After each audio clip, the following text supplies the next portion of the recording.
حسبنا اللہ و نعم الوکیل، نعم المولا و نعم النصیر، ما شاء اللہ لا حول ولا قوة الا باللہ العلی العظیم۔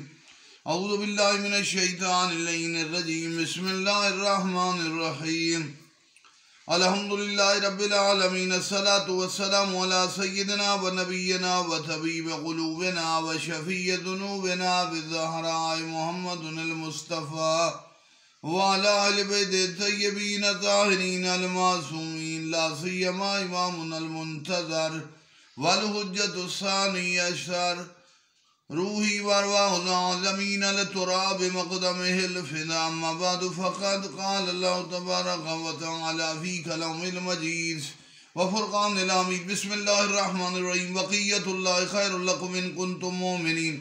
امام کائنات، شہنشاہ زمانہ، بادشاہ جہان، امام زمان، فخر کائنات، امام زمانہ کا تذکرہ، ہر چیز کا علاج ہے امام کو یاد کرنا، ہر مشکل کا علاج ہے۔ آج دنیا مہنگائی، کرونا، باقی معاملات میں پہلے تو بتا چکے ہیں، یا صالح یا با صالح آقا کی یہ کنیت ہے، اور خدا کے دربار میں بھی دعا کریں، ربنا لا تزغ قلوبنا بعد اذ ہدیتنا، مالک ہمارے دلوں کو نہ پھر بچا، بعد اذ ہدیتنا، جب بعد اس کے کہ تو نے ہمیں ہدایت عطا کر دی ہے، وہب لنا من لدنک رحمہ، اپنی رحمت ہی عطا کر، اس کے علاوہ کوئی چیز نہ ہو۔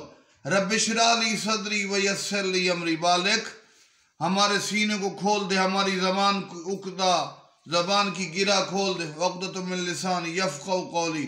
بار ان دعاؤں کے بعد پھر ہم امام زمانہ کو یاد کریں۔ آئے عسکری کے باغ کے مقدس ترین پھول، مولا ہمیں عطا کریں عنایت اور احسانات، ایسے ایسے الفاظ ڈھونڈے جن میں تواضع بھی ہو، امام کے لیے خوبصورت القابات میں۔ ہمیں مالک امام زمانہ کو یا صالح یا با صالح، اللہم اجل ولیک الفرج، اس طرح کی دعا پڑھنے کی مالک توفیق عطا فرمائے۔ والسلام علیکم۔